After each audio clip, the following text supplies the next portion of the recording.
Na noite desta quinta-feira, o Flamengo recebeu o Cruzeiro no Maracanã pela 26ª rodada do Campeonato Brasileiro e ficou no empate 0-0. Um resultado que parecia previsível, mas que terminou registrando recorde de público no estádio e trazendo críticas oscilantes para o rubro-negro. 2. Desenvolvimento público, palco e atmosfera. O jogo quebrou o recorde de público entre clubes no novo Maracanã, 72,5 mil presentes e 67,8 mil pagantes. A renda também foi significativa, cerca de 5,8 milhões de reais. O estádio pulsou. A torcida compareceu, mas o time não conseguiu traduzir isso em gols. O que se viu em campo? O Flamengo impôs maior volume de jogo e buscou a vitória, mas esbarrou em falhas técnicas e bom posicionamento defensivo do Cruzeiro. Em suas análises de atuação, o goleiro Rossi foi um dos nomes mais elogiados, salvando, em diversos momentos críticos.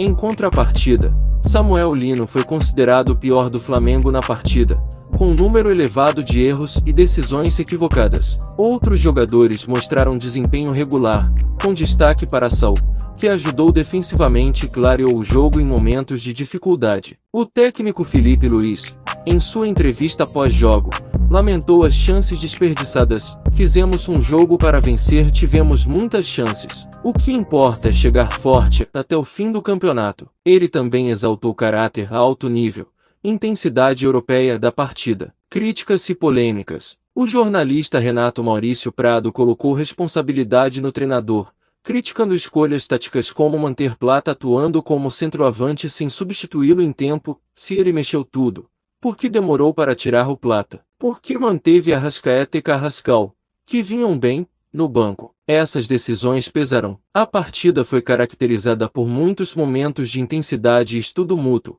com oportunidades para ambos os lados, segundo Felipe Luiz. Consequências na tabela. Com o empate, o Flamengo mantém a liderança isolada do Brasileirão. O Palmeiras segue pressionando, e o Cruzeiro não conseguiu se aproximar na pontuação atual. A expectativa é alta para os próximos jogos, onde um deslize pode custar caro em disputa tão acirrada. Põe o Mauro na tela e troca o microfone. Vou botar os melhores momentos aí de Flamengo e Cruzeiro. Ô Mauro, foram o fato sobre o jogo.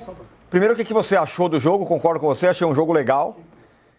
O Flamengo tem 3 empates em casa, mas em compensação tem ido muito bem fora de casa. O que faltou ontem para o Flamengo ganhar? O Flamengo tem a melhor campanha em casa e fora. Melhor ataque e melhor defesa, e lidera o campeonato. Então, assim, mesmo com alguns resultados que não são os melhores, acho que dos 3 o mais complicado foi o empate com o Grêmio, pelo que foi o jogo. Com o Vasco também, mas o Vasco ali, o clássico, como eu falei outro dia, o Palmeiras também não ganhou do Corinthians. Domingo São Paulo pega o Palmeiras. É uma outra mobilização, é diferente.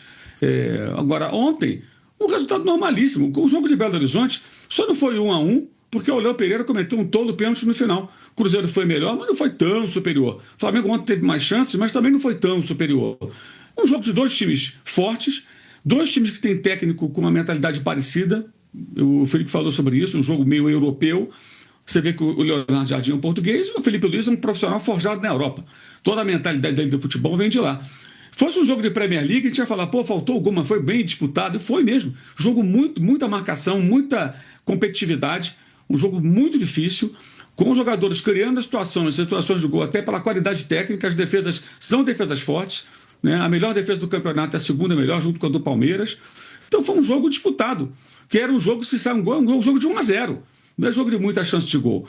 E mesmo com jogadores sem serem brilhantes, conseguiram criar algumas situações. Ontem, depois do jogo, o que tinha de torcedor do Flamengo, torcedorzinho de rede social, esses malas, Flamimimi, reclamando do Samuel Lino, que jogou mal. E mesmo jogando mal, ele deu o passo de cabeça para a Arrascaeta chegar atrasado, não fazendo 1-0 do primeiro tempo, e ele obrigou a defesa mais difícil do Cássio. Então, estou falando de jogadores, Matheus Pereira não foi brilhante, mas quando ele pegava na bola, mesmo o Cruzeiro muitas vezes jogando atrás, a não ser nos momentos que subiu a marcação, que cria alguma coisa, dá trabalho, preocupa. Então foi um jogo de 2 equipes que marcam forte, se defendem muito. No caso do Flamengo, assim como o Palmeiras, os times jogando muitas partidas em sequência não vão conseguir ter o desempenho ideal com esse calendário, ainda mais com aquilo que a CBF fez, sobrecarregando os dois com os jogos do brasileiro sendo puxados para frente, para a Copa do Brasil ser no final do ano. Então, o que as pessoas esperam é algo que não vai acontecer. Não vai ter excelência com esse calendário, mas teve um jogo, sim, bem disputado, bem brigado, que não foi brilhante, porque faltou gol, porque o Plata, por exemplo, ele não conseguiu finalizar da melhor maneira, né? E acho que foi um jogo interessante de acompanhar. Não foi um jogo ruim. Agora, aqui no Brasil é assim, se as duas defesas fossem péssimas, goleiros ruins, engolindo frangos, e acabasse 3-3, nossa, que jogaço. Não é jogaço, é um bom entretenimento. Mas, tecnicamente, o jogo poderia ser um lixo, mas com muitos gols. Para lá, para cá, todo mundo errando, furada, né? Estilo Hugo Moura. Imaginem, por exemplo, se os dois times cometessem, cada um, 2 falhas do nível do Hugo Moura no segundo gol do Palmeiras, quarta-feira. Foi chutar com uma perna, acertou a bola com a outra, bateu no colega, sobrou para o adversário e pimba, gol do Flaco Lopes. Imaginem 4 lances desse nível no jogo de ontem, e um jogo de 3-3, e 4 gols de falhas grotescas. Seria um jogaço? Não, seria um ótimo entretenimento, um jogo animado, com virada de placar de repente. Mas, tecnicamente, um jogo ruim. Não acho que foi um jogo ruim tecnicamente. Foi uma boa partida. Faltou gol, justamente que as defesas foram melhores do que os ataques. Mas é isso. Acho que a expectativa, às vezes, das pessoas é um pouco distante do que o futebol pode oferecer. Eu não achei o jogo ruim, não. Para ser um jogo bacana, legal, perfeito, grandes jogadas que resultassem em gols. Aí nós teríamos um jogo com gols bem trabalhados, sem falhas grotescas, e uma partida bem disputada. Com uma arbitragem horrível, né? É impossível fazer marcação alta com um árbitro desse, e ele não tem critério, hora ele dá cartão, hora ele não dá cartão, para os dois times, tá? E permite a cera quando alguém quer cozinhar o jogo, não teve acréscimo, o Cruzeiro tinha um homem a menos, e aí conseguiu levar muito bem, porque a arbitragem é muito ruim. Esse acho que é o grande problema. O árbitro destoa daquilo que os jogadores podem apresentar em campo e os dois treinadores. Muito bem. O Juca, tenho algumas informações para te dar. Vamos lá. A primeira. Chegamos na audiência brutal? Chegamos, não só chegamos, como passamos. Já passamos. O que nos leva a 8 mil likes, necessariamente. Não, sem dúvida nenhuma. Aí não, exagera. você achou demais? Eu ficaria no 7. Eu também ficaria no 7. Mas tudo bem, falou 8 é 8. 8 mil, não dá para mudar. 8 infinito. Bom, Juca. Sim. O que faltou para o Flamengo? Quais os méritos do Cruzeiro? O Cruzeiro está na briga, não está? O Flamengo... Olha, Cura, você sabe que você tem meu apreço completo, meu carinho, meu afeto. Então não vou te dar a resposta que um dia eu dei para o narrador do SBT. Então, Juca, como está vendo o jogo? Juca, o seu microfone de novo não está bom. Há um boicote contra você. Olha, tá vendo? Corinthians se cala aqui no programa. Há um boicote contra você. Será que pagaram Eu a só bateria queria, do seu microfone? já que o Juca está impedido de falar, censura total, eu queria fazer um acréscimo a essa fala do Mauro. Eu concordo muito com a visão dele do jogo. Se você notou durante o jogo a revolta do Saul e do Jorginho na hora das marcações de falta. Porque eles estão habituados a outro tipo de arbitragem, outro tipo de futebol. Sabe, ficamos indignados. Você está disputando uma bola, o juiz paralisando o jogo. Pode reparar a revolta do Saul e do Jorginho, jogadores que o Saul jogou a vida inteira na Europa e o Jorginho também fez a carreira toda na Europa. E recém-chegados, né? O triste nessa história é que daqui a pouco eles vão se abrasileirando. Eles vão aos poucos se abrasileirando, vão entendendo como é que é. E daqui a pouco eles cavam falta, eles caem toda hora e assim é o negócio. O Juca fazendo libras aqui. Arnaldo, vou até você enquanto O programa hoje está diferente, né? A gente fala pelo ventríloco, não tem nada de ventríloco. Juca, escreve aí o que você quer falar, que a gente transmite aqui. Bilhetinho, faz bilhetinho, igual o Jânio Quadros. Deixa eu passar pro Arnaldo, então, para ele falar. Daqui a pouco o Juca fala, para você falar, então, do seu Cruzeiro, Arnaldo, que você acha que tá na briga. Cruzeiro é demais. E também do Flamengo, o que você achou? Tirone, sabe o que é curioso? Não é meu Cruzeiro, né? Eu tô de azul, não é porque é meu Cruzeiro, é porque eu tenho assistido quase todas as partidas do Cruzeiro. A gente fica muito com os olhares, e é normal, com os mais midiáticos, chamativos, os mais ricos, né? E que alternam os espanhóis, como você, Palmeiras e Flamengo. E, aliás, o Palmeiras, no último mês, mostrou uma evolução muito grande.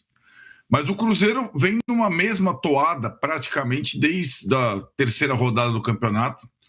Aquela partida do primeiro turno contra o Flamengo, ela estabilizou um time base que continua sendo repetido até hoje. É até um desafio, né, ao calendário brasileiro, você repetir praticamente em todos os jogos a mesma formação. É mais ou menos como o Leonardo Jardim faz com o Cruzeiro. Pode soar uma fórmula limitada, mas eu vejo um time muito interessante, time que não se acovarda e que tem algumas dificuldades quando pega equipes mais fechadas mesmo, e os pontos desperdiçados contra Ceará, Santos e a partida horrível que ele fez em São Januário contra o Vasco podem custar o campeonato, mas nos principais jogos, contra os principais times, sempre dá jogo. Um pouco como o Mauro falou da mentalidade do Leonardo Jardim, mesmo não tendo um elenco tão fértil como tem o Felipe Luiz e o Abel Ferreira, né? O time do Cruzeiro é bom, é caro, tem jogadores, aliás, tem alguns jogadores brasileiros superiores a jogadores brasileiros de Flamengo e Palmeiras, alguns. E curiosamente... 3. O empate em 0-0 com o Cruzeiro foi um resultado que ficou entre o aceitável e o frustrante. O Flamengo dominou partes do jogo, criou oportunidades, mas faltou precisão, ousadia e variações táticas. O time sai com um ponto, mas também com cobrança pesada da torcida e da imprensa. Para seguir forte no campeonato, é hora de converter as chances, ajustar decisões de técnico e manter o foco, porque liderar não permite dormir no ponto.